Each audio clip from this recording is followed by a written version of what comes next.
Hey everybody, I'm Ben Yee, I'm Elissa Stein. and we've been kicked out of the basement. We have, so we're in this lovely new set in my living room, just for this one time. We're here to cover an interesting story, but also we've learned a lot in the past 15 minutes about the story we're going to talk about. And in fact, what Roe versus Wade is, Yes. and how it differs from the New York State law. And the reason we're thinking about this is that when Justice Kennedy retires and the president appoints a new Supreme Court justice, it will most likely be somebody who would like to overturn Roe versus Wade. Absolutely. Which he promised in all his campaign speeches, and people have been clamoring for a long time. And just so that we're all on the same page, this is definitely happening. Kennedy is going to retire, President Trump is going to choose a new nominee, and it's almost guaranteed that the Republican Senate will confirm that person. Well, we've seen that rodeo before, haven't we? Yeah, and the Republicans won. Right.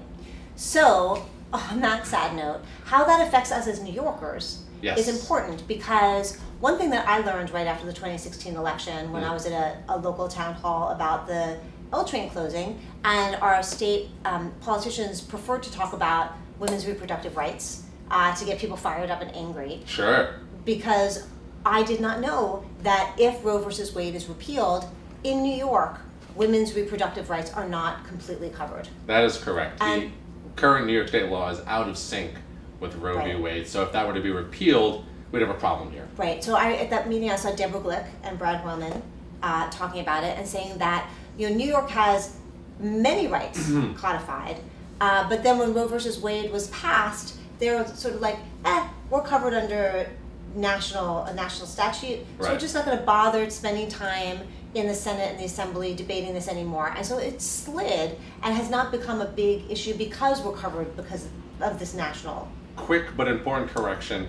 It is not national statute. Right, it's which, an interpretation. yes, right. an interpretation of the Constitution by the Supreme Court, which is a really important distinction Right. because that means it's not federal law. And so there's no law which makes abortion legal, and there's no law then which would ban abortion if Roe v. Wade were overturned. So if Roe v. Wade is overturned, even though it made abortion legal, it wouldn't make abortion illegal federally. But what it'll do is it'll bounce It'll kick it back to the decision-making back to the states. states. Yes. Which is really unfortunate because there's so many states who would be really happy to not allow abortions anymore. It is true that there are a lot of state governments that would be happy to ban abortions if allowed. It is not as clear whether the population of the United States would be happy to have those states ban abortion. So surveys get done all the time, and you'd be surprised how popular the right to choose is amongst, say, women. So if we turn out and vote, this is the only silver lining I can imagine here, which is that the Republicans or the conservatives have been really fired up about winning on this issue for a long time, and now they see the end goal, and it's really That's true. lit a fire under them in the states. This could do the same to liberals and progressives and Democrats, to engage them in local politics, to take control of states, which helps us take control and eliminate gerrymandering, Right. to take control of local laws, including the abortion question. So the takeaway from this, and I want to get into a little bit more specifics. And we'll talk about New York right. State, yes, But in just a the second. main takeaway, which we're going to talk about again, is vote. Vote! Even more important than ever, another reason to vote. But back to the Roe versus Wade and what's covered in New York State. We were Yes. talking a little bit about this, about how there were sort of 10 ideas that they wanted women to be covered for. The women's agenda, yeah. Right, the women's agenda, and 9 of the 10 were passed in New York. Right. And the 10th wasn't, and the 10th is about late-term abortions and whether or not they're legal.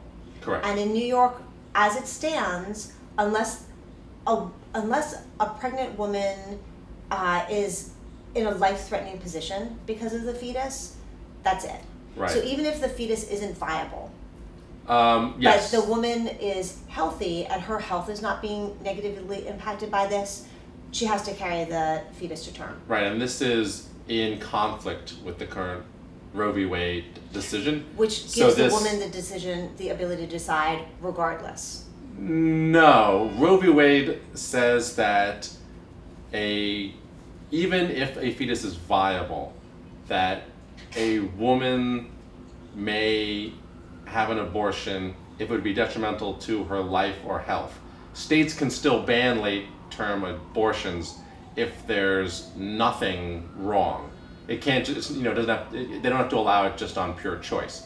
In New York State, what the law says, which is again in conflict with Roe v. Wade, is that even if your fetus is unviable, and even if it will be detrimental to the mother's health, the pregnancy must be carried to term unless it will kill her. Got it. And so if it rips you in half, fine.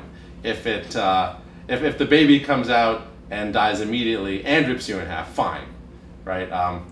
It is only permissible right now to have an abortion if the birth will kill the mother, but that's only in the third trimester. Up until the third trimester, So it's this is a legal. multi-layered issue, and there are so many shades in all of it. You know, I learned a lot in the past half hour about Roe versus Wade, about what it Yeah. actually meant, and also about what we are entitled to as rights as New Yorkers, covered by our state laws. But this is something that absolutely people should find out more about, because you would hope that in New York State, which is, you know, seemingly a progressive, liberal, more liberal based than other places, that you'd hope that a woman would have the full expanse of opportunities to make choices about her own body. Yes. And right now, if Roe versus Wade is repealed, we don't. A quick aside, the 10th plank of the women's agenda, which was the expansion of choice, was blocked by the IDC, and every IDC senator has a challenge this year. Yes, so that's another 2 points. One, the IDC ruins everything by caucusing with Republicans and making sure that Democratic agendas aren't accomplished on the state level. And 2, vote. This is it. You can vote out the IDC in the primaries. You can vote Democratic leaders into national and state elected offices. And if you don't live in a district which is contested, volunteer in one that is. Yes.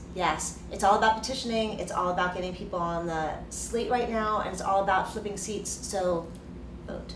Vote. Laters. See ya.